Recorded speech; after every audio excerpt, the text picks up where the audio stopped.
and welcome to the Paranormal Lens. My name is Chad Thomas with Jott-Nyx Paranormal. That guy over there is Jamie Widener somewhere. Yeah, Um, over here. Yeah, or there, wherever. You know what? Every time we do this, I always point the wrong way, no matter what. So it just we're just there, going to not point anymore. present. Yep. So, how are you doing, Jamie? So it's been a day. It's been a Okay. day. I took off yesterday from work. It was my dad's funeral Okay. service day. So there we go. But coming back in on a Tuesday, which is now a Monday for me, was the longest day ever I today. bet. And kudos to my team. They took good care of me yesterday. The stuff that needed to get done, but there's all the other stuff on the side of it. Questions that led to things and that and other stuff. A lot of follow up with people. So it's just I've had a 2 day day. It sounds So like it. yeah, yeah. So I mean, it's good to be back though. Here we Good. are. Right Good. at Yeah. the end of the day, no matter what, on a Tuesday, we got this to look forward to. So, And but I feel like we have a really special guest, Jamie. I agree. I'm excited about tonight. So why don't we just jump right into it? Well, I got to ask how was your week? What's going on? Like, be fair. It's been busy. As I have told you before, I've started helping out at the high school with the building the set, and Yep. that is 2 nights a week. And I have a Feels great like four. feels like four sometimes, but I have a great crew of kids. I got the set drawings printed out finally. We got through that with the designers, and I've got a set to build, and I have a puppy jumping up on my I lap. see. Hey, Maggie. Um, and it's been great. So looking forward to actually getting some materials and getting some stuff built to make it look like we're getting somewhere. The Even doing part of it. Yeah. yeah, Right. I we've gotten agree. a lot of training done in the last couple of weeks, so now it's time to start building. So Yep. Practiced yeah, application. Yep. yep. Cool. So All right. It's coming together. It's it is. happening. So The magic of theater. the magic of theater. So on that note, I want to bring on Megan Baum. She's the managing director of Gretna Theatre and the director of Whispers in the Dark, which is their it's the first show. I just found this out of their 99th season. So let's bring Megan on, and she can tell us a little bit more. Hey. Hi. Here we hit the button twice. I'm always, Hello. Thank you so much for having me. of course, it's our pleasure. So, how are you tonight, Megan? I'm great. It's lovely to be here and to talk about, some of my favorite things, which are the spooky and the dark and the and theater. So Uh, I cannot complain. well, good. Absolutely. And there are favorite things too. So that's all the more perfect. hmm Yeah. So, so tell us a little bit about you and what you do at Gretna Theatre. Let's start with that. Sure. So I am in my fourth year with Gretna Theatre as the managing director. So I kind of do the operations side of things, all the things behind the scenes that most people, you know, don't know happens or don't want to know happens, which fair. And then I am very privileged and honored to have this be my first show directing with Gretna Theatre. I've directed before, but it's my first shot here, and I'm really looking forward to it. Congratulations. Thank you. So, so tell us a little bit about how you got here with this show. Like, it sounds to me like we talked a little bit earlier. It sounds to me like been an interesting process. It really is. This our fall show is unlike anything that we ever do anywhere. It is instead of being on stage, it's actually a very immersive experience. So what it does is it actually takes you through the woods of Mount Gretna. We've done it before with a show called Nevermore, which is all the works of Edgar Allan, not all, but Yeah. some favorite works of Edgar Allan Poe. Last year, we did The Revenge of the Headless Horseman. So that was the Headless Horseman with a Pennsylvania twist. And this year, we're really excited to be bringing Whispers in the Dark, the chilling world of urban legends. So we are bringing some classics that you know and probably some locals that maybe you don't. And we are able to work with this amazing organization called Creative Works of Lancaster. Mhm. They have written our monologues and scenes for us, and they are just phenomenal. we love to work with our local partners. So being able to work with them has been amazing. Lydia Brubaker is the executive director there. She's phenomenal. And she hooked us up with three amazing, amazing local playwrights. So it's really been a lovely process. Okay. We are finalizing that now, and then we get to start putting it on its feet next week. Okay. And good. Well, Jamie, you have like you might have a question. Go ahead. I'm listening in. I'm good. I'm good. Okay. I was just going to say, do you mind sharing who the playwrights are on this one? Well, actually, hold on. I do want to say something before we go. So we've talked about this, but we haven't said what this is yet. So what's the name of this program? Oh, So it's Whispers in the Dark, the chilling world of urban legends. And so the way this kind of works, which I think most people do not, it's a little different than the average theater goer, is that you're actually walking. So what happens is you get pulled into the story by one of our amazing artists.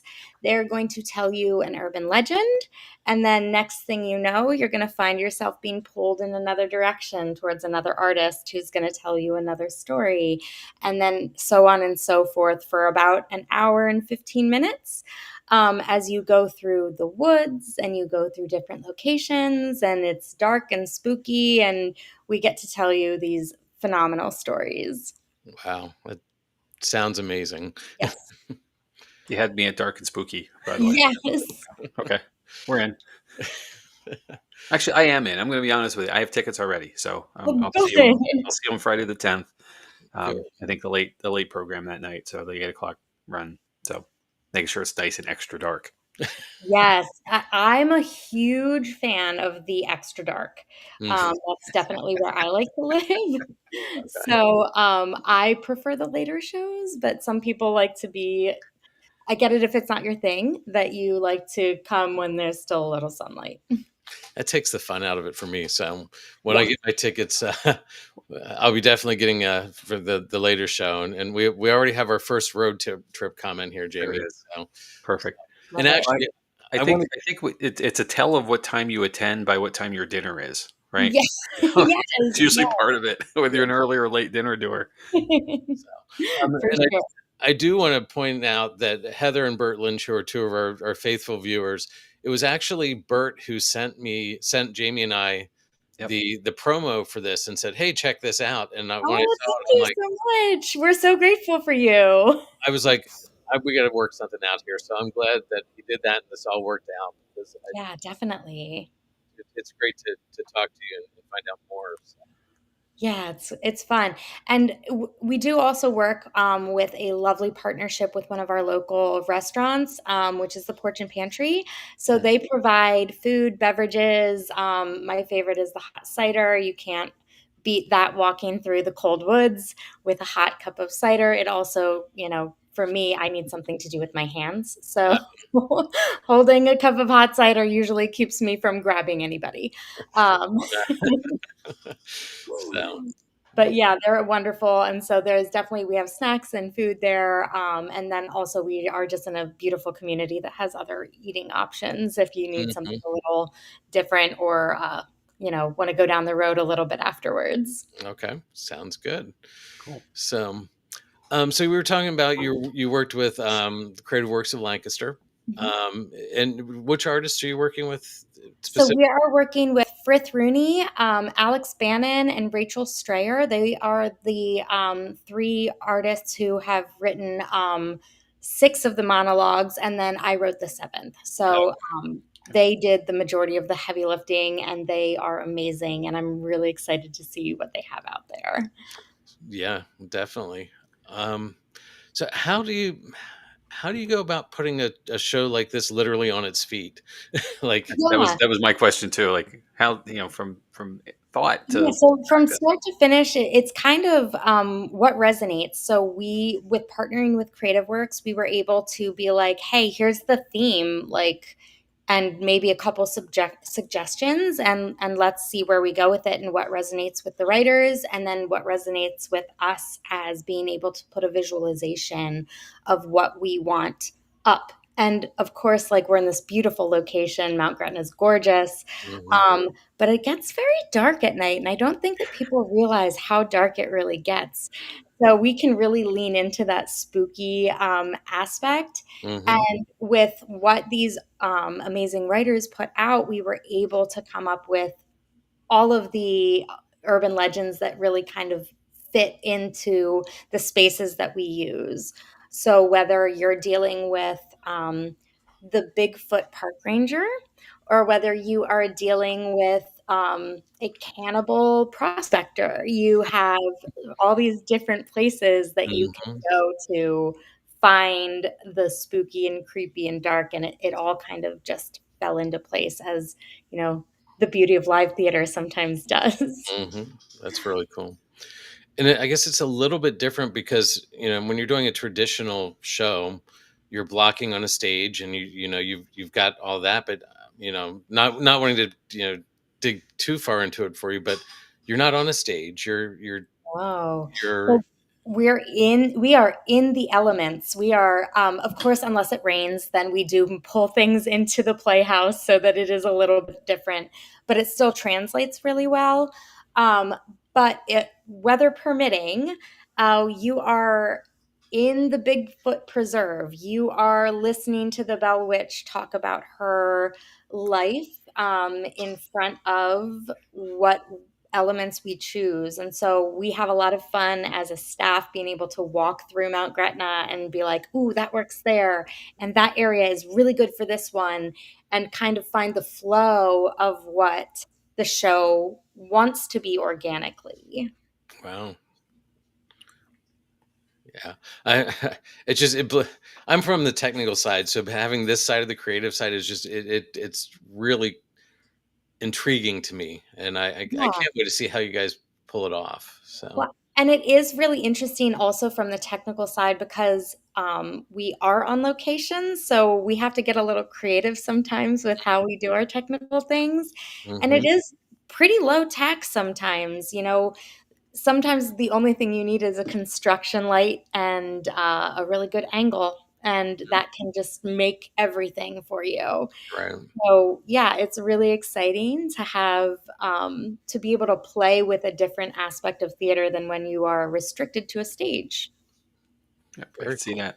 Yeah. Well, it's the idea. The creative folks come up with the ideas, and the technical folks have to make it happen. And there's no. I could speak from some experience here too that translation isn't always obvious, Mhm. but with collaboration and intentionality, you really can make some magic happen, and that's what theater is for so many people. It's just straight magic. Like how they do that. We take it for granted. I think a lot of times we just don't see it. We don't think enough about it because we're immersed in the story. But Right. and both sides don't get enough credit there because of it. Like in a good presentation, you shouldn't see the seams, Right. you know, Yeah. or It the it edges. should just be organic. Mhm. It really is the word that like I think sometimes gets overplayed, but it is the most natural description for what happens is you should feel like you lose what's around you and you become immersed in what's in front of you. Yep. That's really cool. So, Yeah. I have a feeling that you know who this question came from, but we do have a question here. Yes. You can tell everybody who she is. So, So Gracie Carson is amazing. She is our digital media extraordinaire. We would not be able to do anything that we do without her. She is phenomenal. okay. She is also an independent contractor. So if anybody ever needs some like promo help, hit her up. She's phenomenal. Um, but our spots in Mount Gretna where the performances are, we start at the porch and pantry, and then we kind of weave up and behind this lovely grassy area of Mount Gretna over towards the playhouse, and then we circle around the playhouse and finish in the playhouse. So it's a lovely little walk. It is a little dark and a little spooky, but not too dark and not too spooky. So you can definitely see where you're going. If we have any guests who are ADA required, please just reach out to us. We want to make sure that you also can come see this, and we have accommodations for that as well. So this is, even though it is a walking tour, we want to make sure that we are accessible to everyone. So there is no restrictions, even though there is walking. We just direct you a little bit different path than Right. some of the standards. That's cool. Yeah. And about how any idea how long of a walk it is? I mean, So it's a lot of stop and start because we do get this question a lot. There are places where there are benches and things if you do need to sit. But the whole production runs about an hour and 10, hour and 15. I think that can be a little confusing because what you see on our website when you are getting tickets is that we have shows starting every 30 minutes. right, But because this is a progression and people are walking, that's why we do that, so that we keep things moving and nobody runs into anybody else, and it makes the night move really seamlessly. okay, So even though it's every 30 minutes, you never see the other group unless you want to. okay. Okay. So knowing that it's like that, and I know you said you haven't started rehearsals yet, but how is this different for an actor? Because typically you're on stage for, and you're on stage for scenes and then you're off, but now you're doing the same scene over and over Yes. with a, so you're doing a lot of shows in one night basically. So you're doing 4 shows in one night, and I think the really difficult part of that is that, the actors can't get comfortable, because as soon as you get comfortable and you settle in, you lose that edge, and so, I'm really excited with the group that we have. I know how they all work, most of them, so I'm able to be like, "All right," and they know this, like, they know each one has got to be like the first one of the night. Right. And so it is a challenge for them. But I think that's one of the things that makes theater and acting so much fun is those things where you find that moment and then you go, "Ooh, I got to remember to bring that to the next one." And because you get 4 opportunities in a night, that's a rare opportunity for an actor. I can't tell you the number of times I've been on stage and like left and been like, "I got to remember that for tomorrow." uh, and hope I remember it through a work day, through children and all the things, that I remember that moment tomorrow when I'm on stage. So this gives them a lot of repetition. It gives them the ability to play a little bit more than maybe they would have in one night. And I think it just is a really unique opportunity on the performing side of things. Very cool. So, Understood. Yeah. And with live performances, there's probably some creative liberty in So the. yeah, I mean, I think the creative liberty really starts actually with the writing process because what we've been able to do is take these really classic, in some cases, and less classic in others, and kind of make them into something that maybe puts a twist on what you think you know. And that's where it starts. And then the actor gets to take that and say, what does that mean for me? How do I put that into my version of this? Because maybe what I would do for Bloody Mary would be different than what the next person would do for Bloody Mary. And whereas I might play it very extroverted, maybe someone else plays it introverted. And all of that is, I keep coming back to like the joy of live theater, but right. it is the ability that that actor gets to own and bring what they want. And my job as the director is to kind of like, they bring the clay and I kind of just shape it a little bit. I like to think that it's really their story. And my job as the director is to just make it the best story that they can do. And that starts with them and what they feel naturally and what they feel organically. There's that word again. When they show up to rehearsal and like, I really connect here and like this resonates with me. So, how do we pull that through and how do we bring that life to the character? Because these characters have to feel real, they have to feel engaging, or you lose your audience's interest. It's true. Yeah, it's a good point. With respects to the vignettes, then as we'll call them, I guess. Yeah. How long? How much time is committed to each of these in general? I mean, I'm not So, asking for the yeah, minute, but absolutely. The shortest is probably about 6 to 8 minutes, and then the longest is maybe 10 to 12. Okay. And so they're not really long, but we've got 7 of them. So that's what makes it that hour to an hour and 15, depending on how quickly we move through. Mm. You can tell a lot in 5 to 7 minutes, no doubt. You Much really less do. longer. You have no idea how fast or how slow a couple minutes can be, depending on what end you're on. True. Do you want to? I know you said you listened to some of our podcasts, and you Yeah, definitely listened to one. Is there anything you want to dig into a little deeper about what we're going to be sharing in the sure. woods up there? Sure. So, I think I can at least give a little bit of an overview of all of them without ruining too much. Hmm. So we are doing 7 of these urban legends. I'm just going to go through the order of the show just because that helps my brain.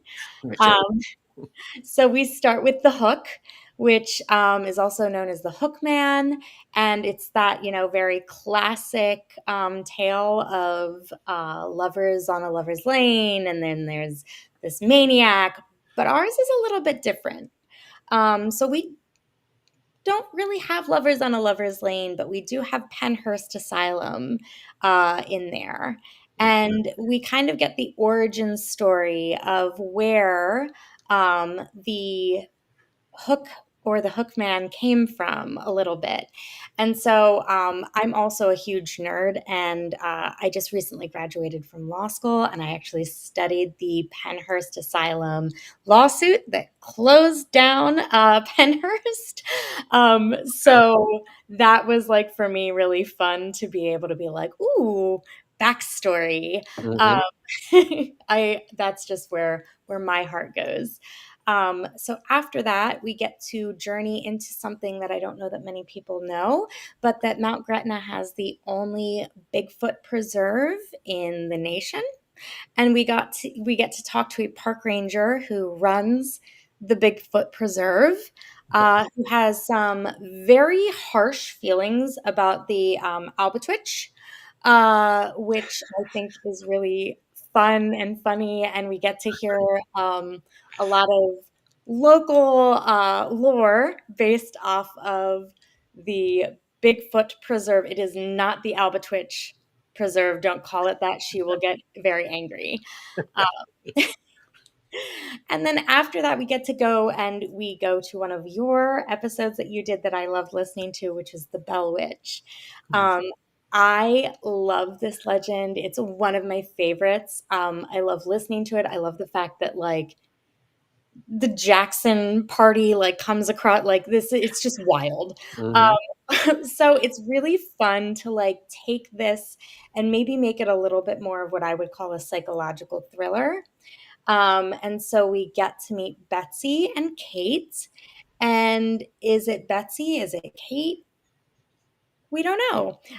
We're gonna find out. So that's a really fun ability to bring some little Southern lore up here to Pennsylvania, Okay. and that is one of our period pieces. And I love a period piece. Like that is just the 1800s speaks to my soul. So that's a really fun story. Okay. After that, we journey to the unexpected passenger who keeps showing up at the playhouse in his car, and he doesn't really know why, but he does remember that he keeps picking up these people, these hitchhikers, and yet somehow he keeps ending up at our playhouse. So he gets to tell that tale before we move on to a local legend, the Hounds of Colebrook. This is one I'm going to skim over a little bit because I don't think a lot of people know it. And I think that it's really unique and it's really creepy. And there's like those dogs who doesn't love dogs, and a really mean jerk who does terrible things to the dogs and gets his comeuppance. So that's as much as I'll give on that. Okay. And then we go into Bloody Mary. But this is a high schooler who maybe got a little more than she bargained for when she tries to do that old game of saying Bloody Mary in the mirror 3 times. And then we close out in another one of my favorites, which is Colorado Winter 1887, where we meet Alfred Parker, who is confessing to cannibalism, but we don't know if it was actually Alfred Parker or something darker. Not time, Hmm. but there you go. All right. Yeah. I'm really intrigued now. Yes, I'm so glad. Well, Chad, I'm going to tell you something that may not surprise you either way, but tickets are still available. So Are they? I They figured. are. Yes. And we do run for 2 weeks, which is another great thing about this. So you can come earlier October or later October. And we run 3 days a week, Thursday, Friday, Saturday, starting at 6:30 to 8:30 every half hour. So you can pick the time that works for you. Actually, I do have that information here.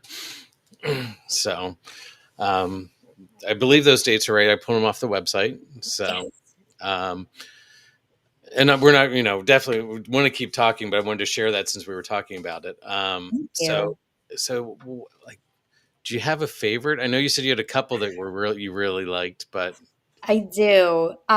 So the one that is probably my favorite, I have to be a little cautious of because I don't want to ruin it.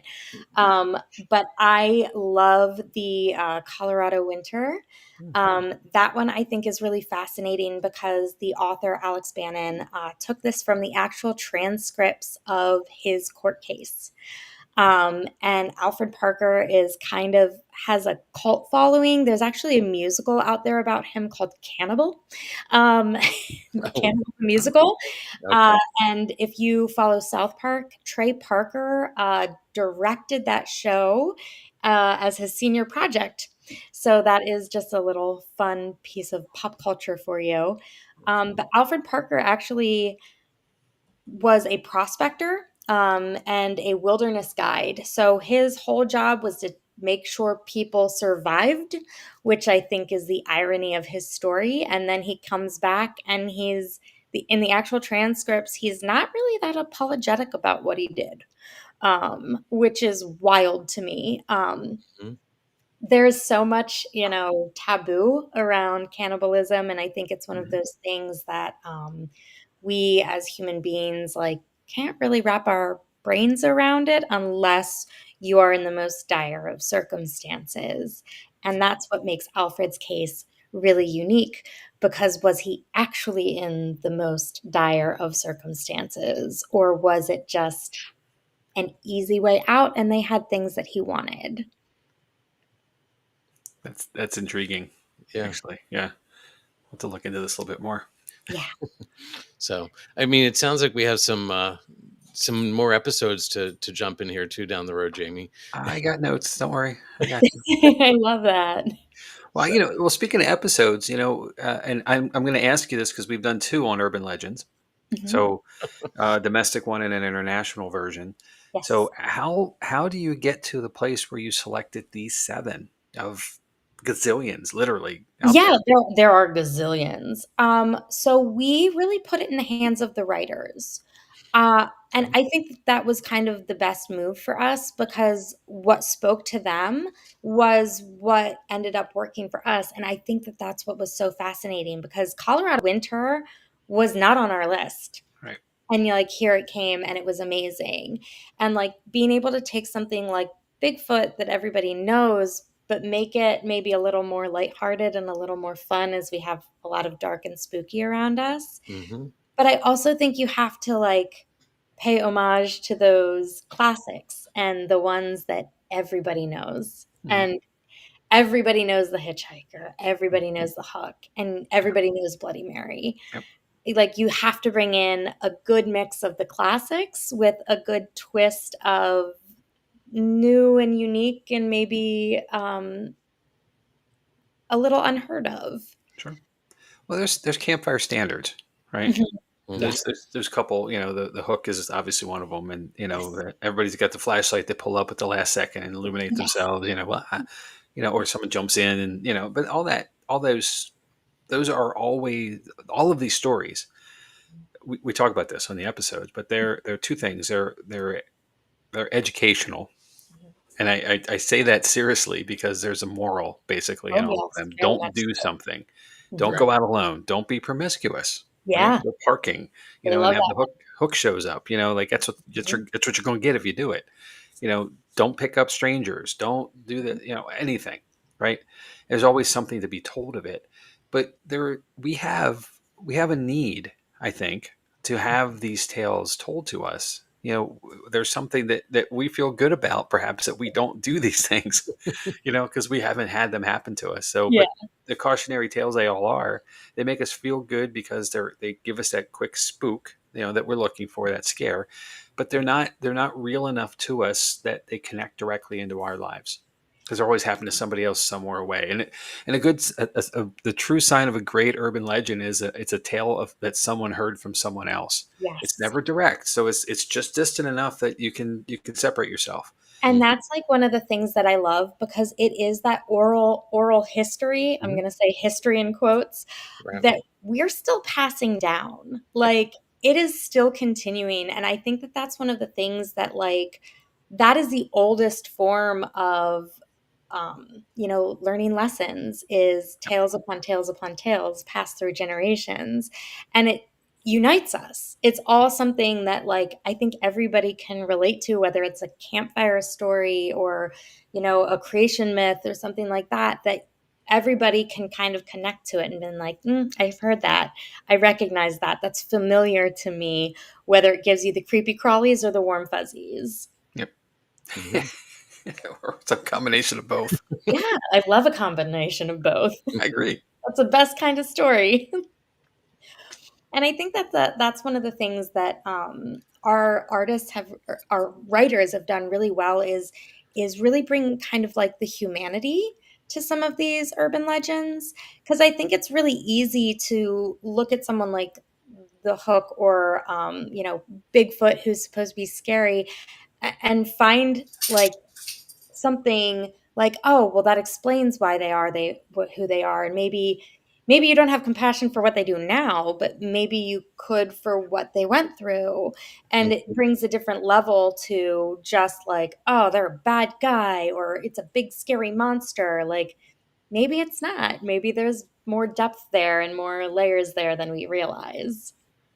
Yeah. Well, we joke about this a lot, like around our house, but like, superheroes are a thing, right? Like Yes. Marvel and all this stuff, right? So Oh we're a yeah. bunch of geeks over here too. So, but every superhero has a weakness, Mhm. right? Mhm. Superman has kryptonite, etc. But every hero and also every villain has a backstory. There's a Mhm. reason they got to where they are and how they are.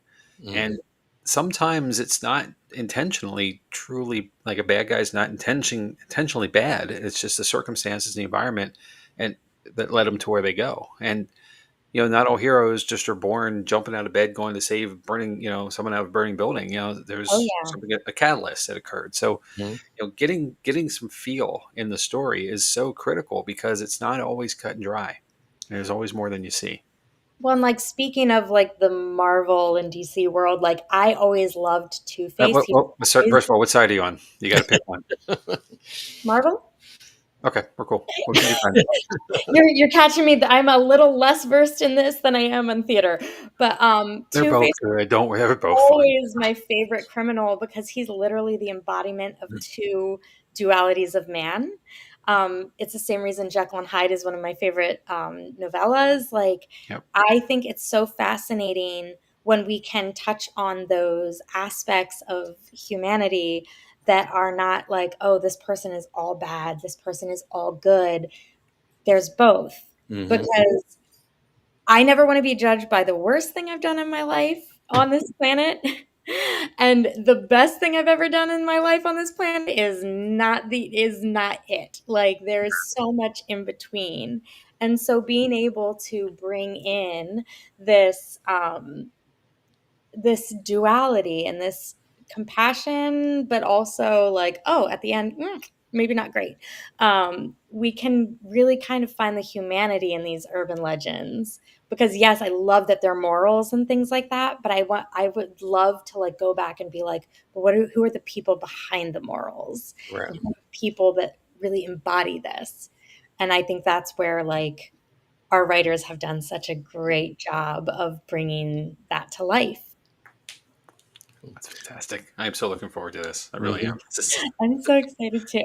And I apologize if I like go on a tangent. Please stop me. I get No, really no. We excited about tangent all the time. That's what we do. So, Okay. great. so we've already said we haven't put actors to stage yet, but how long have the writers been working on this? Hmm.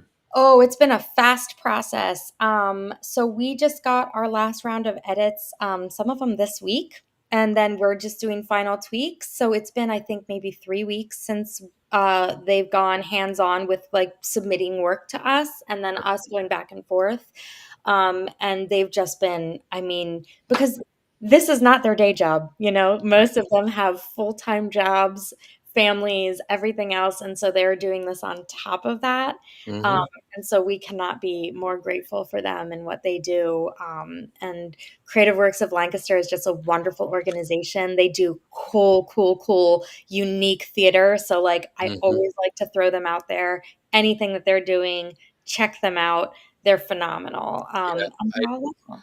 I know some of their short writing burst things are really cool. Yeah, yeah, like, they do 24-hour plays and Mm, stuff, and I think they still do their playground series, which is, similar to this, where it's, like, an on-location place, and they get people to write for the location and get local actors to put it on. So, like, definitely check them out, they're phenomenal. yeah. Yeah, Brad agrees. Yeah, That's a for short a amount of short time. amount of time. So our writers get a little bit longer than our actors, and then our actors. So we are really proud to be Lebanon County's only professional theater. So we pull in local talent and professional artists to be able to do this production, and we're very lucky for that. So once our artists get it, they have about 10 days to get it up on its feet and get it rolling show ready. Okay. So it is a lot of work all around, and we've got a great team that's supporting us. And even our technical people, Jonathan Shuey, who's our sound engineer, he's phenomenal. We have AJ Markowski. I think I'm butchering her last name, but she's our stage manager, and AJ's been with us for a few years, and she's amazing. So we just have like a really good team around us that's like pushing us through and like getting us to where we need to be come opening night. It's really cool. Well, I do have a question there. So bear Sure. with me here, because just this is my not knowing theater very well. Like I enjoy shows, but not it's like you don't know how the sausage is made moment right here. So Of course. when it comes to the casting of the actors, does Gretna have a cadre or a pool of knowns who are considered, or was there an open call here? So we did do an open call. We also have our people who have done this before that love to come back and do this. So we have a really nice mix of people who are familiar faces and also new faces. And I think that's also the beauty of live theater is that we get to find people who this is their thing. Like they love the whispers in the dark kind of thing, the nevermore that we've done, and Mhm. that's what they come out for. But then we also get to put things out and see new faces. And a lot of times, I love to refer to us as a family. Gretna Theatre pulls people back in. So when you leave, you never really leave, which could be dark and creepy or warm and fuzzy. We love to get you back. Well, it seems that a lot of theaters are that way, and that's what's the cool thing about theaters. You get into as an actor. I mean, I'm not an actor, but you get into a couple places, and it's like you have this family that you just like to travel between the different spaces, It really is. and it's really cool. And as a technician, I was really excited when certain actors would come back because it was great to work with them and see how they would do different roles on the stage, and it was always something different from them. And it's really interesting to see people in their evolution as actors. Like when you work with an actor who's very young and like coming up, and then you get to see them as they've like grown and become this like totally different person that you barely recognize. That's like one of the coolest things on the directing side of it that I've really enjoyed doing, getting to see people as they go from local community theaters into full-fledged professional careers. Hmm. Get to be like, oh, I remember when you were like shrimp number 3 in SpongeBob. Uh-huh. Like, there's no Yeah, shrimps in SpongeBob, but you get the idea. yeah, yeah. So, Well, I will say this. I had never been to the theater, Gretna Theater, before the end of the year, this past Wow. season, and I got to see Hadestown, which was locals, um, Yes. and a youth production, Mhm. which was amazing, like truly amazing. And that's where that's my question, I guess, because knowing that cast was not traveling, it was not a a stock kind of thing. Then the pool of our local talent is massive. Here And in Lancaster, Lebanon, mhm, Berks, the South Central PA region, there's a ton of opportunity. First of all, there's a theaters. ton of opportunity and a ton of talent. I think that Yes, people think that you have to go to New York or you have to go to Philadelphia to get talent. And you can, because there's pools of talent there. But we are very blessed to have so many local talented artists who are right down the road. mhm, And they put on high quality work and they work hard. They don't work any less hard than somebody on Broadway. And it's mhm, really a gift to be able to work with those people and to see their talent and to be like, they're right here. They're right here in Central PA. mhm. yeah, And I'm not promoting your competition, but we're all family. But I think Yeah. it's cool that there are so many professional and local theaters in this area that people have the opportunity to grow anywhere from a technician to a designer to a director to an Yes, actor. They're if you want to learn the trade, you have the opportunity here, and you you can go really through do. that progression from community theater. You can go through the whole progression within an hour and a half, 2 hour drive, sure. and Well, and I it's think that's something that, like, I would really challenge people to do is, like, go check out your local community theater. You're gonna see things that you would never guess that you would see, and come out and see Gretna Theatre. Like, there is nothing we are very, very unique in the fact that, first of all, we're primarily a summer stock theater, so we're open in the summer. But hmm let me tell you, there is something about, like, sitting in a show of Hadestown and having the rain around you and, like, being able to be under a roof watching this beautiful thing, but also nature is happening. Yeah, So try something new, venture into the unknown of theater from your local community theater all the way up to your high quality professional theater. It's all good. hmm And honestly, the arts right now more than ever need support from people who want to try something new. And I think what I love about theater, for me, for my kids, especially, is like it's live and it's right there. If something goes left, they gotta figure it out, and there's not a screen in front of you. You can't hit pause, you can't hit rewind. You just gotta go. you just And, hmm scared the hell out of a lot of people right there. and it is like, whoo, a rush. uh, Um, but and that's it's what theater's also about. I mean, it is that rush. yeah. Yep. And, So like, what it's such a great bonding thing, like, I've been very lucky, my kids have grown up in theater, but I love going to theater with them and then afterwards being like, "Tell me what you thought.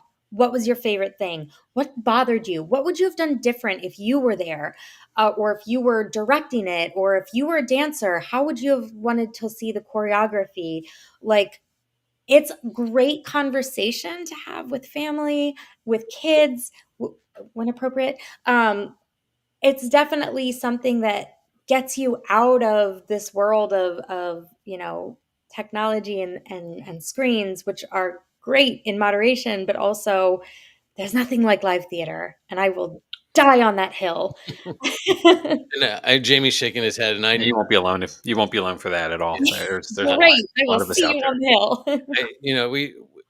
I know I've had that conversation with Yeah, kids, and it's just like, and it's great when you can watch that development in their head, saying, "But I would have done it this way."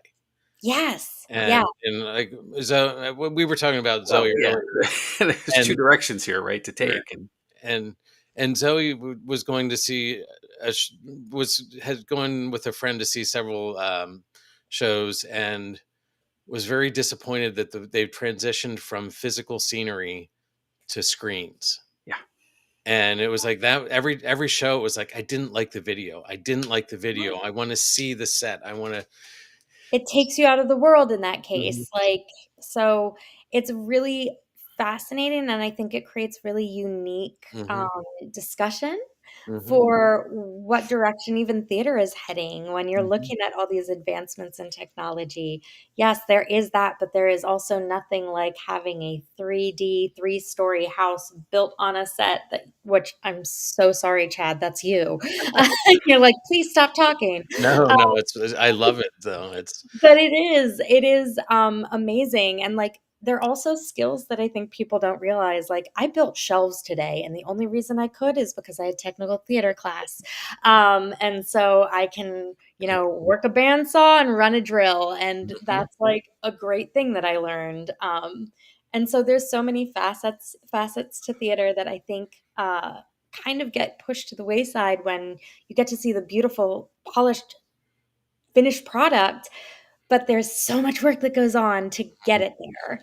Um, how many nights have you opened a show and the paint is still drying and the the curtains are put up just oh, before, yeah, yeah, I mean, or, like, especially almost summer crawl school. out of your seat when something, like, falls out of the Mm, sky, and you're like, "That wasn't supposed to fall," and yep, someone has to go, "No, they're gonna Yeah, figure it out." yep, yep. not every production is the play that goes wrong, right? Yeah, right? So Well, so go I ahead. want to before we get too far, we're drifting a little bit. Yeah, I will pull us back. Yes, I want to please. ask you a question directly to you, Megan. Yes. So you have now, as the director, you have put yourself out there Mhm. for this production. Yes. Okay, it is different Mhm. than traditional things that people are familiar with. So now that you've signed your name to a program around things that are spooky and we'll call it paranormal or Mhm. supernatural, how many unexpected conversations have you had with friends, peers, others who now, who know you about stuff like it? You open So the door, how many people yeah. come in? So I would say I've had about 50-50. Some people just go, "Oh, that's so nice, you're doing theater," and some who go like Hi. yeah, and some who go like, "Yeah, but do you, like, believe that? Do you, like, mm?" And I always fall back, one of my favorite Shakespearean quotes is, "There are more things in heaven and earth, Horatio, than are dreamt of in your philosophy," and that is where I like to live, and I think that, we close ourselves off to a really beautiful part of the world if we just go, "Meh, it's a cute story." Sure. mhm. Well, here's the question I guess I should have asked. So Bert asked, "Does Megan believe in the paranormal?" And your feet are not to the fire for an answer on this by any means, but No. the, So I will, if I can, I will share a lovely story of the paranormal with you. So, when I did my initial round of my undergraduate work, I lived in Pittsburgh, and I lived on a haunted campus, and I lived in a haunted dorm room. No one will convince me it was anything other. So it started with lights in my closet turning on, and I would get out of bed and I'd turn the light off, and I'd get back in bed and I'd just put my head on the pillow, and then the light would come back on. I'd be like, "Are you serious?" But the big thing for me, and I will never forget this, was that I lived in a suite, and my I was told day one, do not ever close your door. Do not lock it. Don't do anything with it. It had a hook on it, that, like, this huge hook that held the door open. They were like, "We do not have a key to this. If it goes closed, it is a huge thing. We will send you the bill." I'm a poor college student. I go, "No, thank you. I will never close the door." And I had had a really, really crappy day, and I'd gotten in the shower, and I came out of the shower, and the door was closed. And I was like, "Are you kidding me?" And I jiggled it, and and eventually it opened, and I was like, "This is weird." Fast forward another 2, 3 months later. And all this had been happening with the lights. I would get phone calls on my landline asking for Rebecca, and then white noise, and then it would hang up.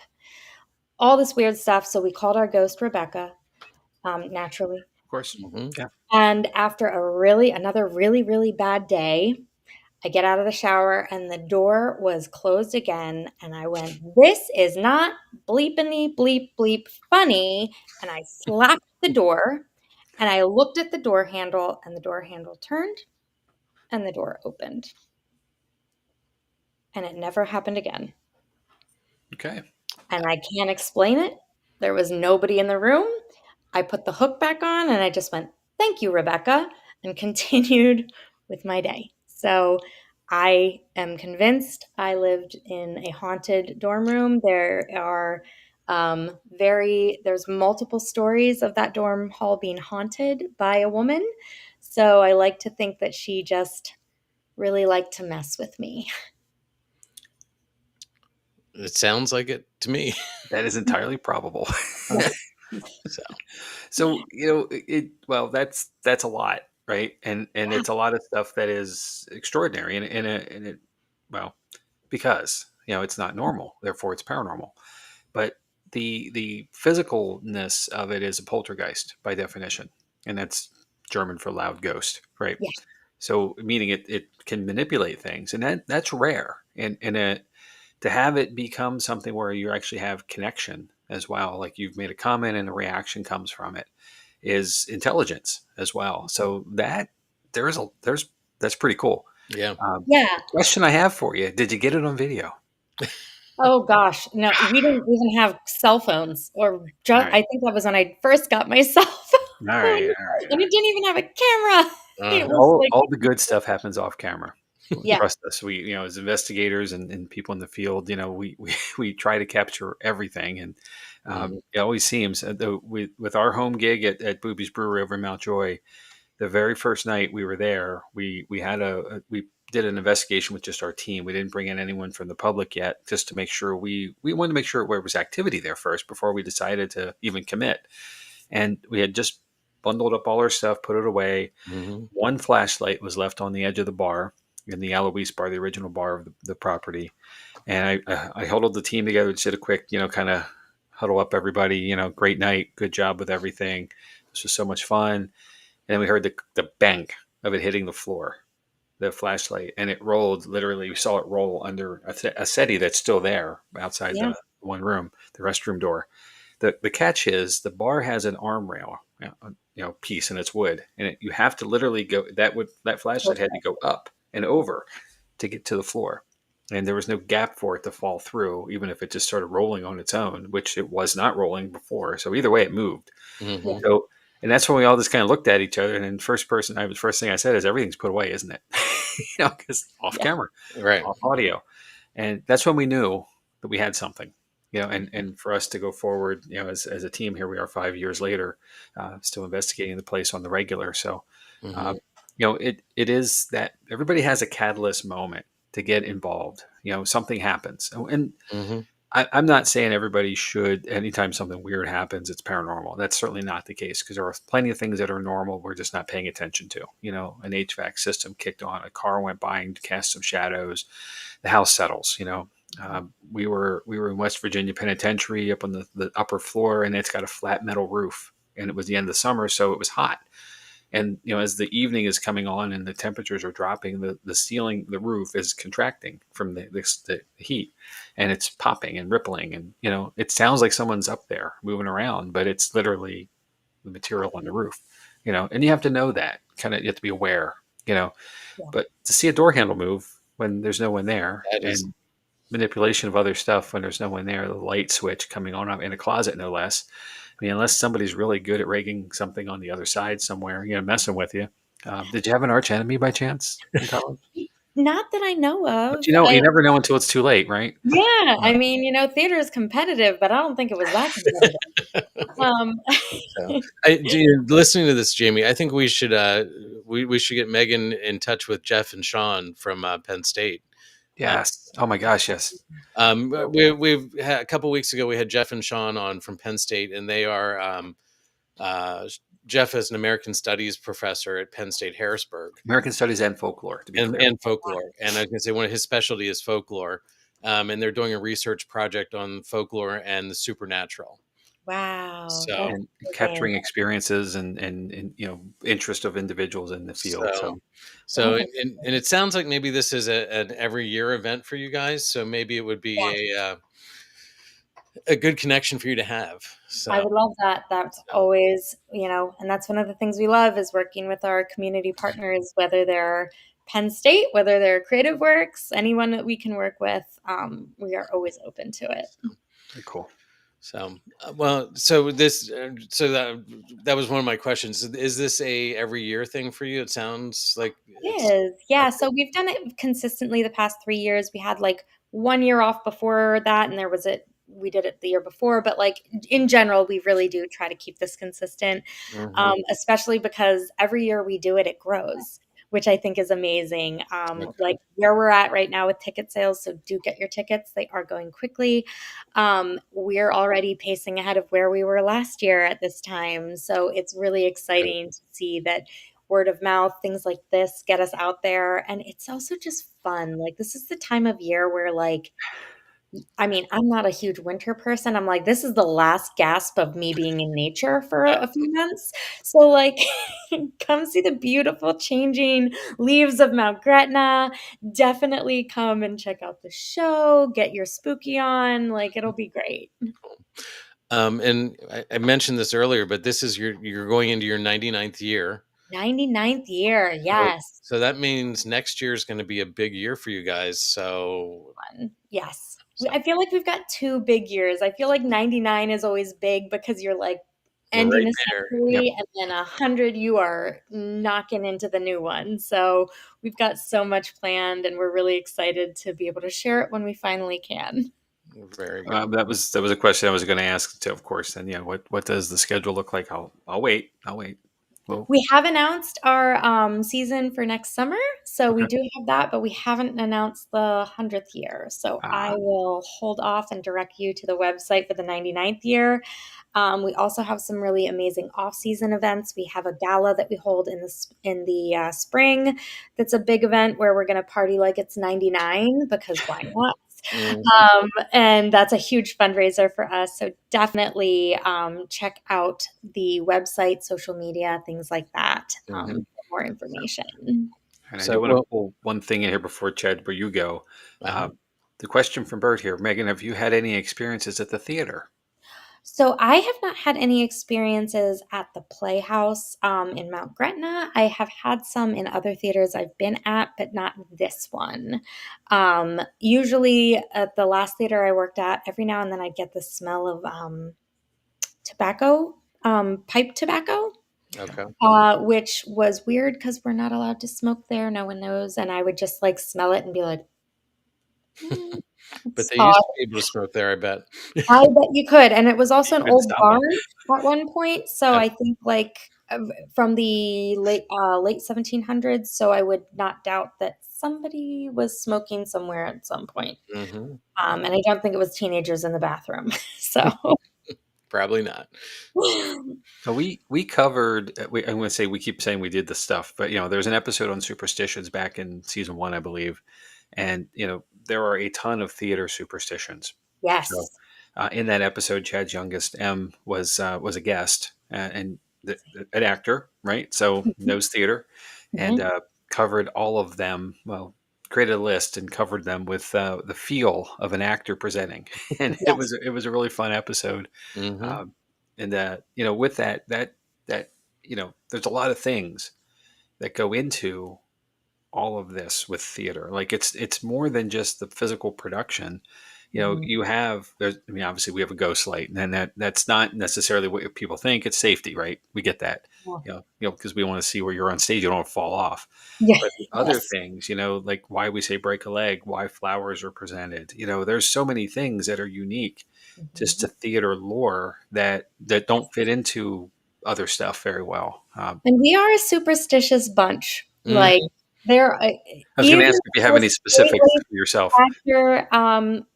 So The one that was always drilled into me was about whistling on stage. You just do Yep. not ever. Mhm. No, don't ever.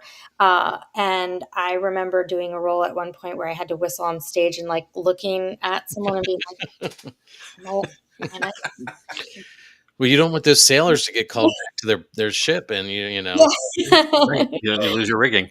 Right. Exactly. So that was one that was always, and then there's always the classic of you never say the Scottish I was play. going to ask if you say it. You Yep. got yeah, you gotta just do it unless you're actually performing it. Because if you don't, then Yep. it's gonna be a very weird production. Yep. Yes.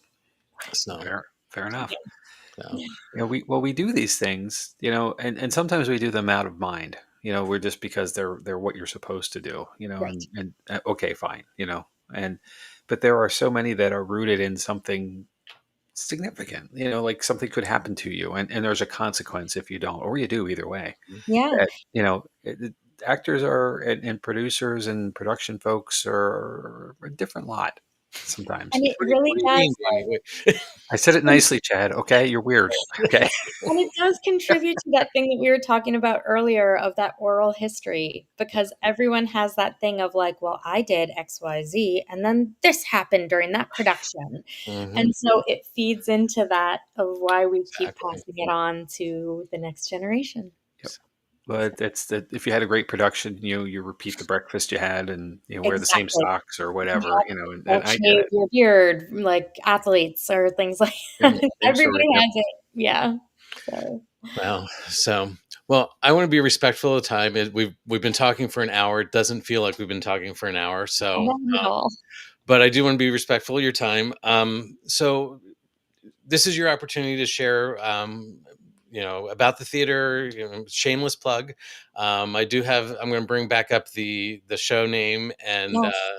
the website I shared. It's gretnatheater.org /shows if you want to see what next season is. Yes. But take it from here. Where can we find you? Where can we find more about the theater? You were talking about social media. Yeah, so we are on Facebook, we're on Instagram, we are on TikTok. We are located in the beautiful Mount Gretna. We are located above La Sagal. If you're looking for a box office right now, we are not in the Playhouse, which is a little confusing to people. We share the Playhouse with other organizations, so we are not there currently. But if you want to come see us, we are on the second floor of La Sagal. And then this starts at the amazing Porch and Pantry. It is going through the beautiful woods of Mount Gretna. It is gorgeous and creepy and wonderful. And if you love theater, come see us. If you love the spooky and the paranormal, come see us. If you just want to support amazing local artists who spent their time writing the show, performing the show, lighting and sounding the show, just come out and come see us. And you'll see me there almost every single night. And I love to say hello. And as you can see, I'm a talker.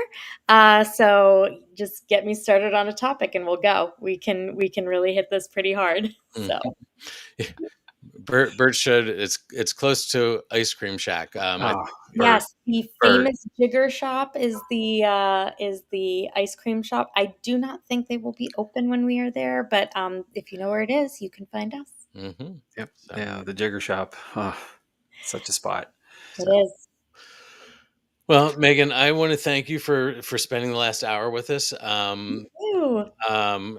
It's been great, and maybe we can do the same sort of thing next year. But maybe we can do a remote and meet you on stage or something like that, and We would do love more that. planning. Yeah. So Absolutely. We love we sort of threw this together in I want to say the last minute for us, which has been a month, which is not last minute for you, but that. but we have a year to plan for next year, so I think I'd love to Yeah. and do it there. And Absolutely. And like you can we can, take the walk and you can kind of see where you go.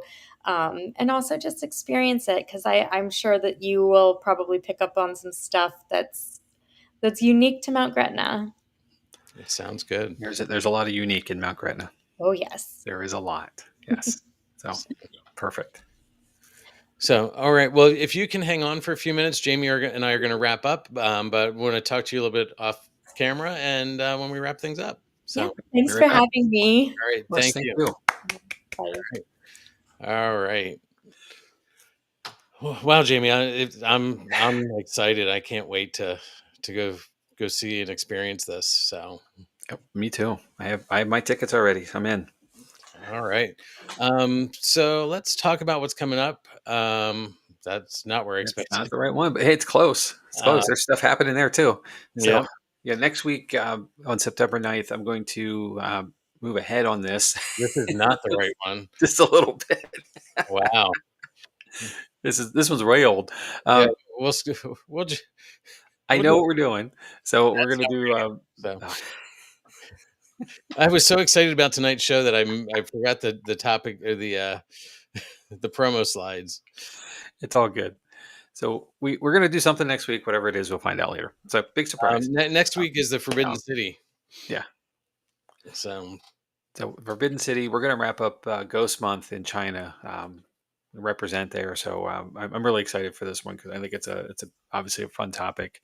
You know, China is one of those places where the Westerners don't get to know a whole lot. So, a little sneak peek behind the veil, if you will, pun intended on the veil, but really cool. And then coming out of that, Mount Shasta is coming up as well. So.